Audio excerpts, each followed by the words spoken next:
Bapak-bapak, para pengurus Masjid Garuda yang kami muliakan, Bapak Imam Khatibul Ghazali, Bapak Ibu jamaah salat subuh yang dirahmati Allah Subhanahu wa taala. Kembali kita mengucapkan alhamdulillahirabbil alamin. Segala puja dan puji kita persembahkan kepada Allah Subhanahu wa taala. Allah yang Maha segala-galanya. Pada subuh kali ini Allah masih memberikan kita kesempatan untuk narik nafas dan tembuskannya normal. Ada yang narik lamu susah keluar gitu. Ada yang nariknya susah tapi keluar terus. Kita alhamdulillah pada subuh kali ini masih diberikan anugerah kesehatan, terutama kesehatan rohani. Bukti kesehatan rohani itu subuh terbang. Subuh ini kita mampu mengalahkan nafsu mata kita. Mungkin ada yang tidur jam 2, mungkin ada yang jam 12, tetapi semua itu dapat kita kalahkan dengan tetap mengutamakan Allahu Akbar. Tadi dikumandangkan Allahu Akbar, kita bangun bergegas, dan itu adalah satu kemenangan dan satu kenikmatan yang luar biasa. Jangankan sampai sholat subuh, sholat sunnah sebelum subuh saja punya pahala yang sangat besar. Jadi ibu-ibu, beberapa waktu lalu di Masjid At-Taqwa, siapa yang datang lebih awal 40 pertama diberi hadiah, misalnya begitu ya. Ada hadiahnya umroh waktu itu, kemudian ada hadiahnya mobil penuh, masjid itu penuh buat jejal orang tidak sholat lebih awal. Ternyata ada yang lebih hebat dari sekedar mobil, ada lebih hebat dari sekedar umroh dan hadiah-hadiah lain. Kata Allah, kalau Anda ingin dunia dan seisinya bahkan lebih dari itu, maka ada satu amalan yang lebih hebat dibanding itu semua, yaitu sholat sunnah sebelum subuh, qobliyah subuh. Alhamdulillah kita juga laksanakan. Ini minuman ciri ini apa kode tidak selesai belum? Oh belum. Baru mulai.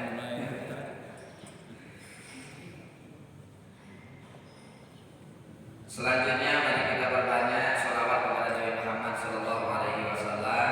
Allahumma sholli ala sayyidina Muhammad wa ala ali sayyidina Muhammad.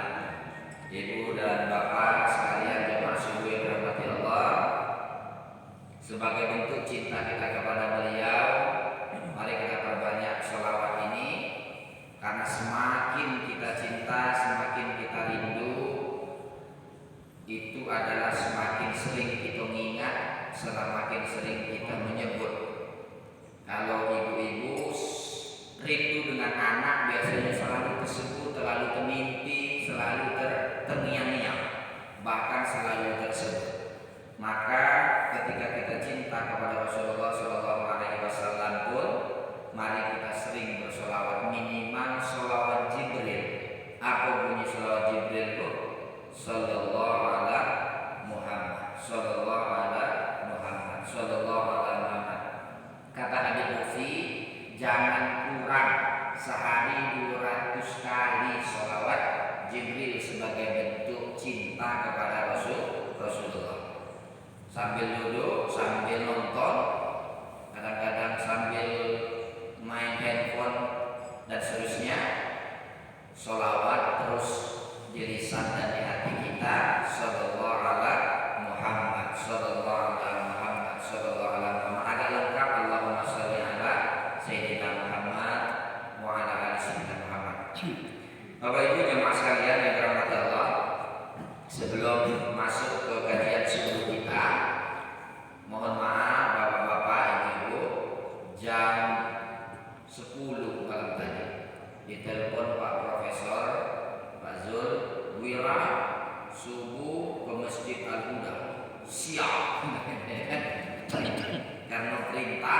jadi laksanakan. Alhamdulillah di Al-Huda ini seingat saya inilah kedua. Pernah ibu sekali ganti Prof ini, kemudian hari ini Prof Zul. Karena yang digantikan Prof Galau tidak susah menyesuaikan dengan Bapak. Ya kan Profesor Galau. Apalagi Prof Zul, ya memanglah profesor dari segi fisik juga tidak terlalu, nggak tingginya. Kalau Prof Himin agak sama tinggi kami, ya agak sama tinggi. Kalau dengan sama kira-kira dengan Pak ini Usman Yasin, ya kan saya itu agak jauh bedanya tinggi badannya. Bapak Ibu jemaah sekalian yang dirahmati Allah Subhanahu Wa Taala, saya Wira Hadi Kusuma tinggal di Sukarami. Kami sering di Masjid Nurul Iman Sukarami. Subuh-subuh Jumat, ada subuh-subuh Minggu juga kajian di situ. Kadang pakai kitab, kadang-kadang tafsir, kadang-kadang umum kajian tematik. Jadi subuh kali ini karena sesuai dengan suasana, kita hari ini pada tahun 2023 Miladiyah ataupun Masehi. Pada tahun 1443 Hijriah. Satu yang diingatkan dan ini kita hafal semua Bapak Ibu, satu ayat Al-Quran. Coba kita kaji pada subuh kali ini. Mari kita baca. Sebelum baca surah ini, mari kita bertawassul kepada para ulama sampai kepada Rasulullah SAW dan khusus kepada seluruh para alim ulama yang ada di daerah kita ini, Masjid Al-Huda dan semua yang telah berwakaf. Ila hadratin Nabi Mustafa karim Muhammadin sallallahu alaihi wasallam wa kafatil anbiya wal mursalin wa ala alihi wa azwajihi wa dzurriyyatihi wa li jami'il muslimin wal muslimat wal mu'minin wal mu'minat abaina wa ummahatina wa jaddadina wa jaddatina wa ila jami'i hajatina. Al-Fatihah. أعوذ بالله من الشيطان الرجيم. بسم الله الرحمن الرحيم. الحمد لله رب العالمين الرحمن الرحيم مالك يوم الدين إياك نعبد وإياك نستعين اهدنا الصراط المستقيم صراط الذين أنعمت عليهم غير المغضوب عليهم ولا الضالين. آمين. Ibu dan Bapak, upayakan surah Al-Fatihah ini menjadi amalan istiqomah, amalan yang terus-menerus. Biasanya para ulama, para sahabat itu selalu mengawali aktivitas baiknya itu dengan surah Al-Fatihah. Mengiringi anak sekolah, mengantar cucu ke sekolah, walaupun tidak keras. Jadi giliran dia bersalaman, itu surah Al-Fatihah dibacakan dengan niat mohon kepada Allah dengan keberkahan surah Al-Fatihah ini. Allah memberikan keberkahan kepada anak cucu kita, kepada keturunan dan semua yang kita niatkan. Maka tidak ada satu keistimewaan yang tertinggi dari Al-Quran itu kecuali Ummul Quran. Ummul Quran itu adalah satu surat yang luar biasa tinggi, sehingga ini menjadi amalan rutin harusnya kita laksanakan. Minimal kalau Al-Quran itu diperas 6.666 ayat itu, ada 660 sekian itu kalaupun tidak Al-Fatihah terlalu panjang, minimal surah satu ayat dari surah Al-Fatihah itu adalah Bismillahirrahmanirrahim. Ibu dan Bapak jemaah sekalian yang dirahmati Allah Subhanahu wa Ta'ala, kajian subuh ini adalah surah Al-Kautsar, surat terpendek dari Al-Quran,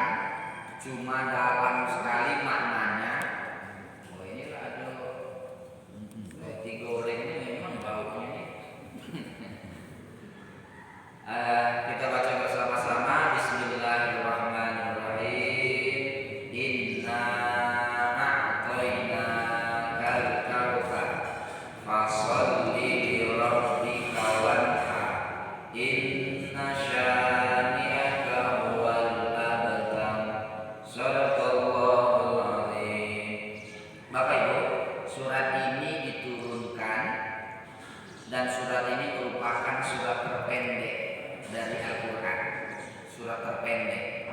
Surat terpendek berikutnya itu ada surah An-Nasr, idza jaa nasrullahi wal fath. Tapi yang paling pendek adalah surah Al-Kautsar ini.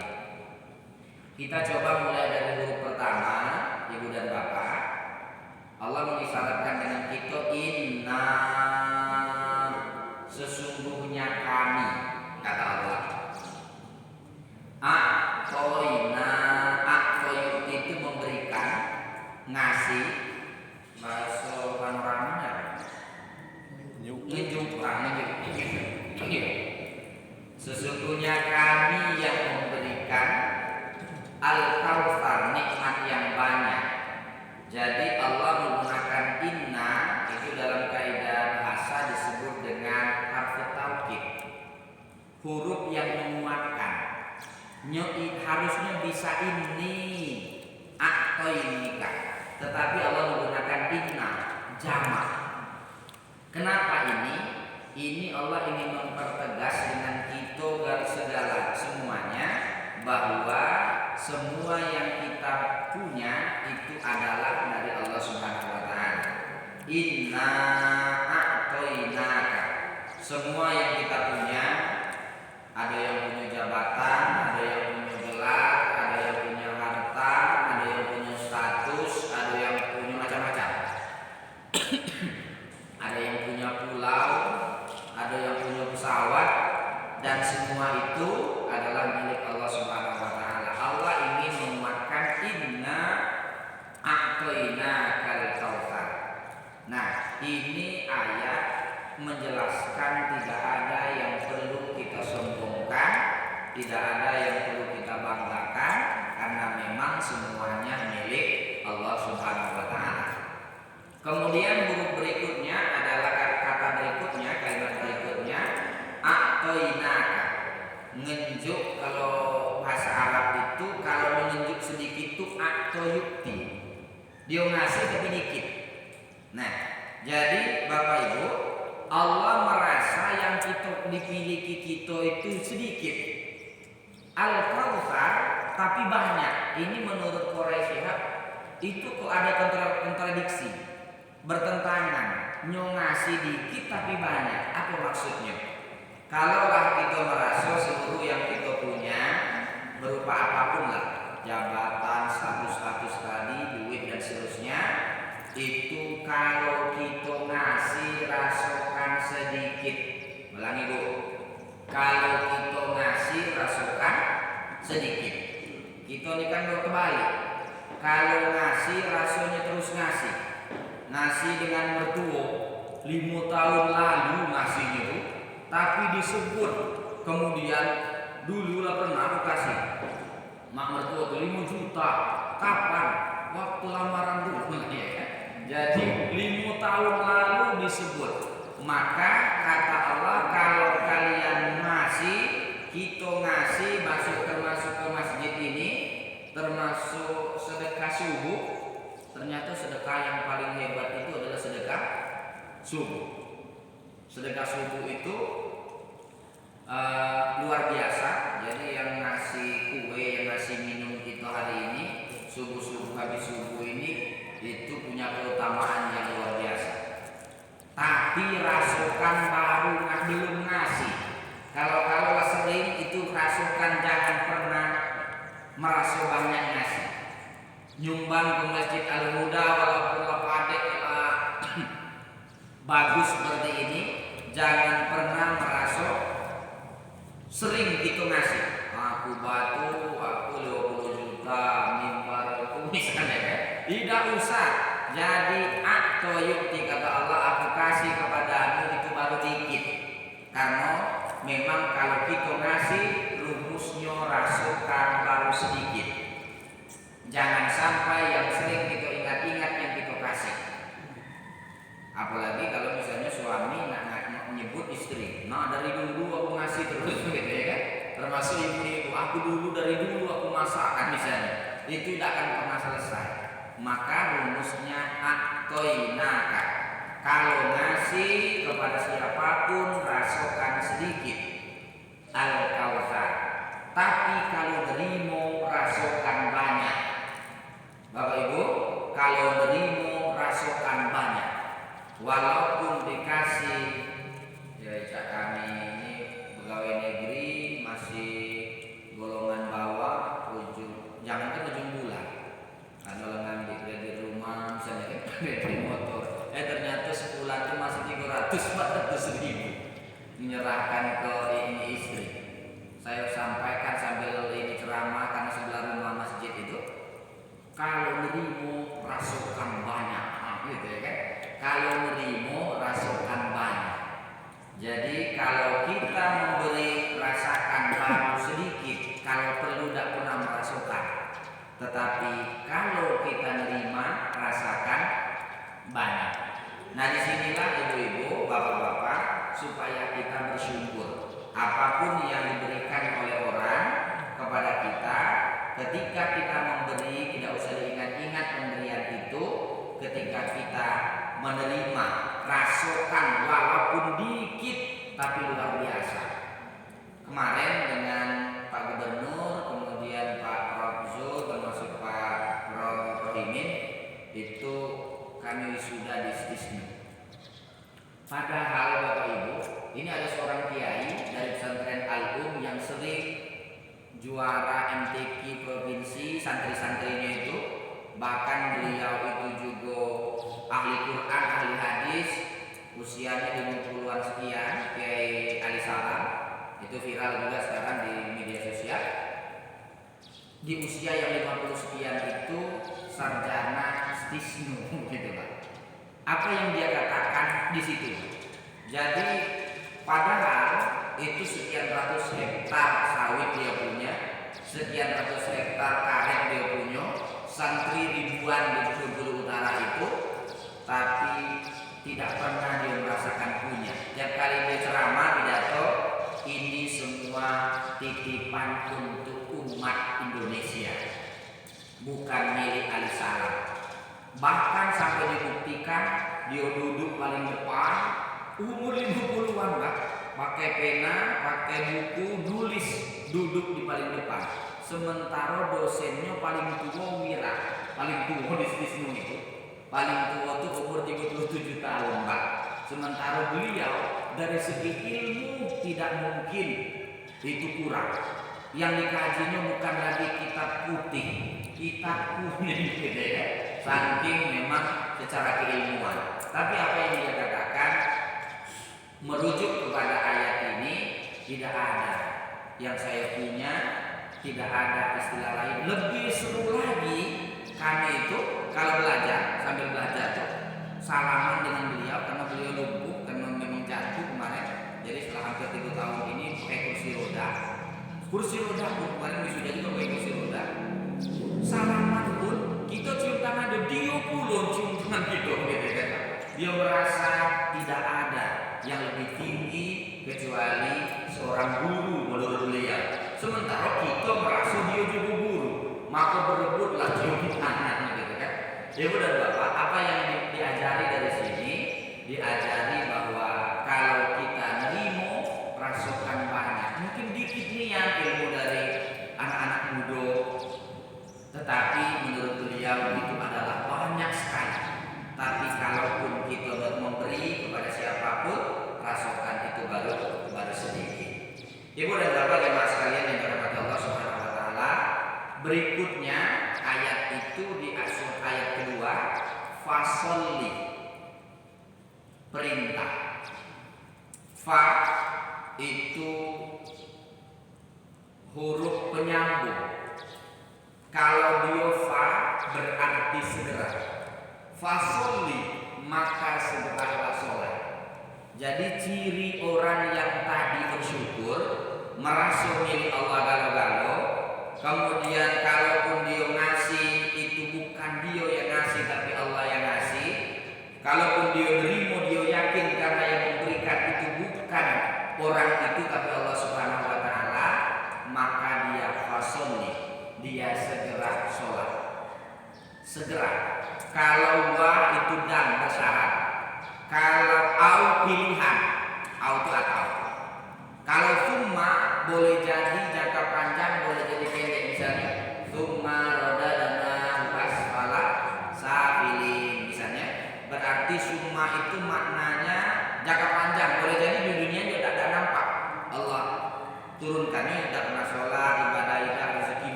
misalnya aitu summa radadna wa asfala safilin, boleh jadi tidak di dunia ini jangka panjang.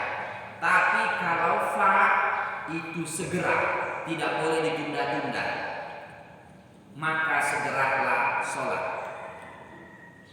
Ibu dan bapak, maka sholat itu tidak harus balik. Perintahnya usia 7 tahun nggak harus diajari sholat.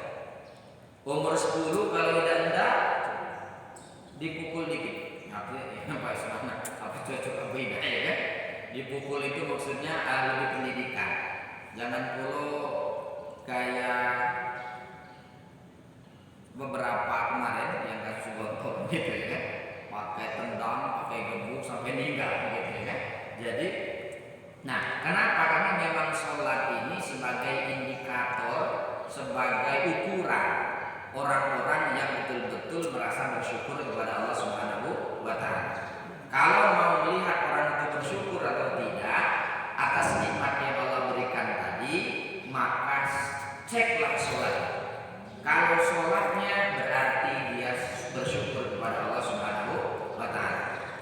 Kata Gus Bahar, Bapak, tidak usah mikir karena aku masih sering berdosa, sering bising lupa, masih sering pokoknya masih banyak dosa, untuk apa sholat dulu? Tidak, sholat itu tidak milik apapun. Biarlah berdosa lain, tapi ternyata mengucapkan takbir, rukuk, sujud itu merupakan ibadah terbaik di hadapan Allah Subhanahu wa Ta'ala.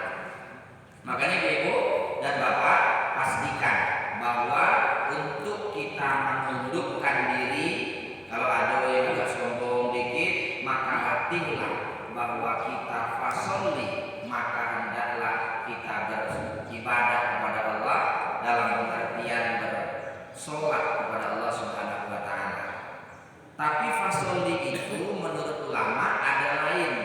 Pak Presiden membagi fasolli itu yang kedua adalah doa. Ibu dan Bapak, semakin orang sering berdoa, itu ciri dia bersyukur. Apa doa terbaik? Itu adalah alhamdulillah.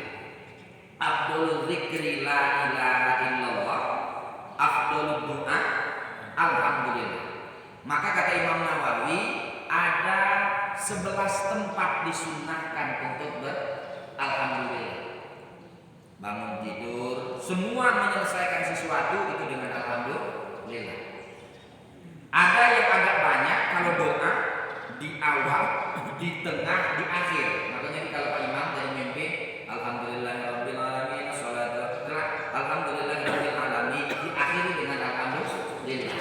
Karena memang sunnahnya dalam hal berdoa. Cuma ibu kalau ada itu hadis Muslim, bahkan kalau ada yang meninggal, tapi di orang jarang. Ada yang meninggal sianu binti sianu, alhamdulillah ada. Padahal hadisnya begitu Pak. Dalam ini kitab ini atas kiro itu Imam Nawawi baru disambung innalillahi wa inna ilaihi raji'un. Bukan kalau alhamdulillah terima kasih yang dia mati, bukan.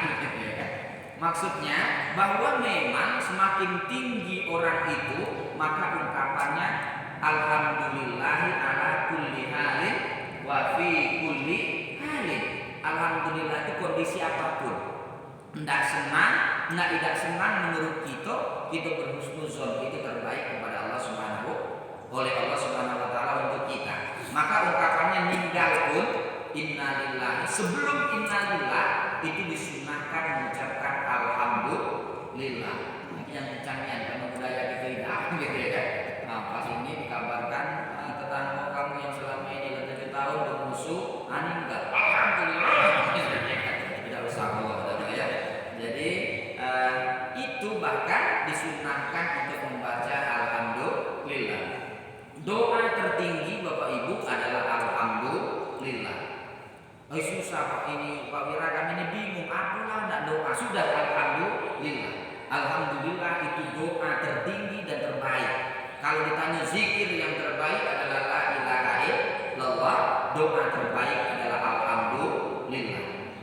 Nah, ini kenapa alhamdulillah menjadi salah satu surat kedua, ayat kedua dari surah Al-Fatihah, Alhamdulillahirabbil alamin, itu setelah bismillah, karena memang punya kekuatan yang luar biasa. Jadi diceritakan dalam kitab Ihya Ulumuddin karangan Imam Al-Ghazali itu ada orang sulit, jodoh sulit, rezeki sulit, kemudian anak sulit, bertetangga sulit galau. Orang suku ini apa itu dia ganggu orang tidak, tapi orang tidak suka kayak dia. Maka kata Al-Ghazali, cukuplah engkau berdoa kepada Allah dengan kalimat tahmid alhamdulillah. Bahkan Buya Ar-Razi mengatakan bahkan setiap pagi minimal 100 kali.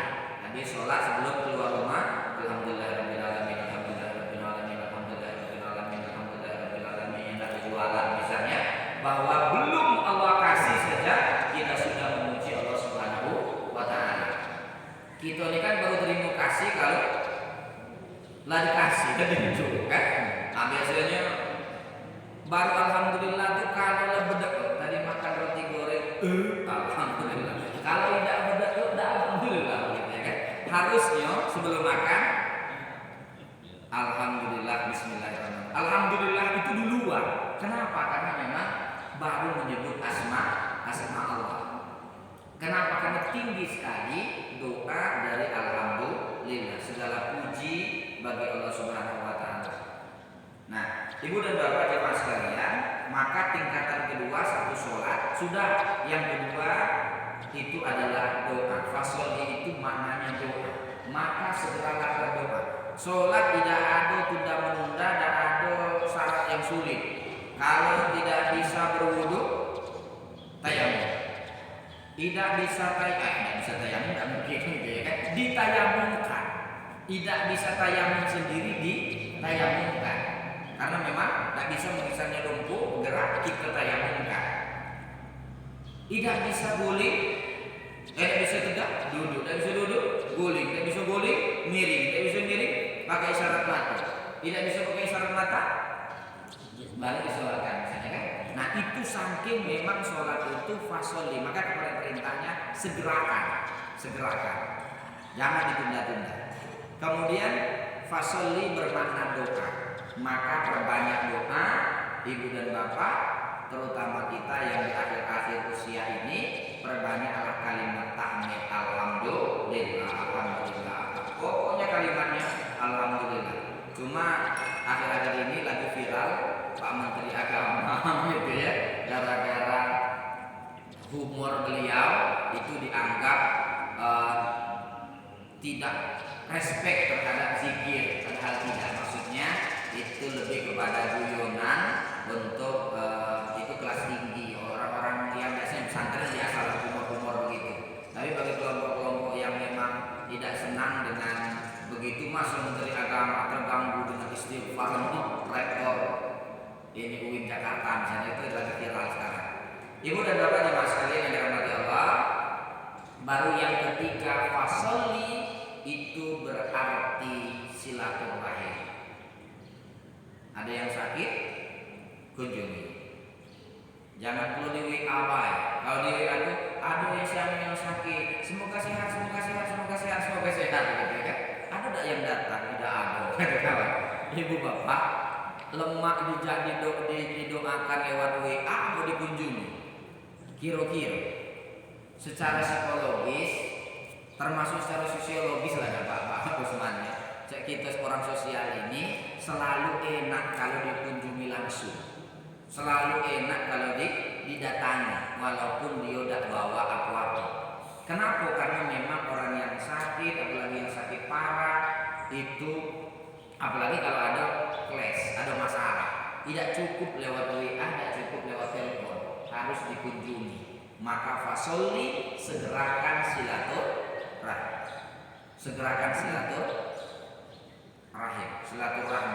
Kalau silaturahim itu membangun hubungan yang seketurunan, tapi silaturahmi membangun yang hubungan lain, tidak ada hubungan nasab misalnya. Nah itu silaturahmi. Nah kunjungi, kalau ada masalah saling minta maaf dan seterusnya. karena itu tidak butuh syarat yang berat. Fasoli. Jadi ada sholat, ada doa, ada silaturahmi. Fasoli yang keempat menurut Quraisyah itu bermakna sholawat. Fasoli maka segeralah perbanyak sholawat.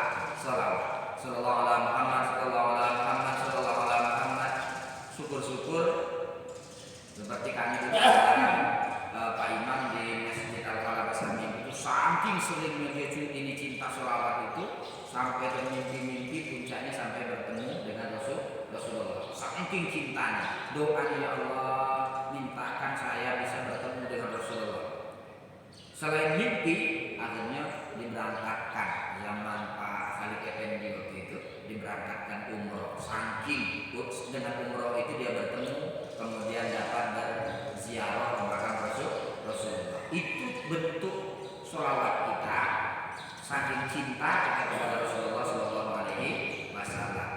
Ibu dan bapak sekalian, jadi untuk mengukur orang itu bersyukur atau tidak, karena memang tidak punya syarat yang banyak, menurut Quraisyah itu minimal 4. Sholatnya dicek, yang kedua doanya semakin sering dia berdoa, apalagi kalau berdoa untuk orang lain. Orang itu tidak tahu dia berdoa untuk orang lain, itu lebih keren. Saya ketemu dengan Pak Usman Yasin, walaupun beliau mungkin tidak begitu mengenal saya, ya Allah sehatkan badan Pak Usman Yasin terus supaya bermanfaat untuk umat. Saya doakan, misalnya begitu Pak. Tanpa ini, itu luar biasa hebat. Nah, ada seorang nabi yang selalu mendoakan orang lain itu Nabi Musa. Musa itu hobinya Pak, bangun tengah malam ngajak istrinya, ya Allah, ada Nabi Musa. Cocoknya. Tidak ada pesanan Bu, tidak ada pesanan ini, ya kan? Maksud saya tidak ada yang pesan-pesan, gitu kan? Saya tidak tahu.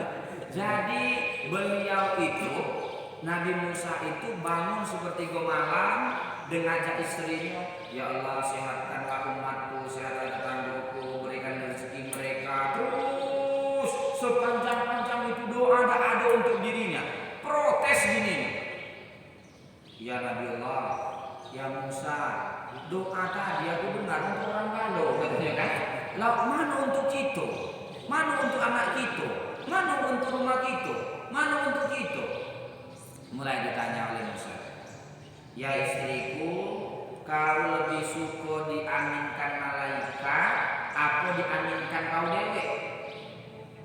Ya diaminkan malaikat. Apa kau yakin doa amin engkau itu lebih utama dibanding amin malaikat? Tidak, katanya kan?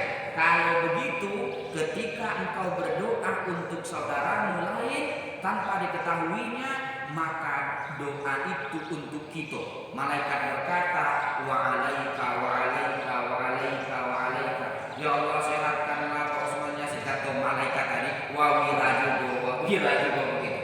Jadi malaikat kembali mendoakan untuk kita, amin kita untuk orang itu, tapi doa untuk para malaikat untuk kita diaminkan para malaikat. Kemudian yang ketiga fasoli, maka yang ketiga itu makna silaturahim. Tidak perlu bersyarat. Sulit dulu pakai telepon, tinggal di video call. Sulit video call, sekarang sudah ada telepon melalui Facebook dan seterusnya. Tidak ada lagi sulit. Jadi bisa silaturahim kapanpun. Kemudian yang keempat, fasoli, hendaknya kita berbanyak sholawat. Nah, baru di ujung ayat surat kedua itu wanhar. Kalau wa itu ada syaratnya wa. Wanhar maka hendaklah berkurban. Ada syaratnya beda. Aduh. Makanya perintah kalau ada wa itu biasanya ada syarat dan ketentuan. Wanhar maka hendaknya berkurban atau menyembelih. Menyembelih bisa pengertiannya akikah atau pengertiannya kurban. Nah, kalau perintah wanhar atau ini pengertiannya kurban atau akikah, pertama harus mampu. Yang kedua syarat-syarat kurban jadi lengkap dan seterusnya. Oleh karena itu, yang paling ringan untuk mengukur itu adalah 4 tadi. Mari kita segera jaga sholat kita, syukur-syukur ada sholat sunnah dijaga. Nah, surat ini ibu-ibu sering dipakai oleh para duha. Salat duha itu sampai 9 kali. Sudah Fatihah, Bismillahirrahmanirrahim, inna a'tainaka al-kautsar fasholli li rabbika wanhar, inna syani'aka, terus diulang sampai 9 kali. Kenapa? Karena di situ punya makna yang luar biasa. Siapa yang bersyukur maka Allah terus tambah. Nah di situ dan seterusnya. Saya kira itu. Kita sampai lah dekat jam kurang, ya kan? Demikian saya kira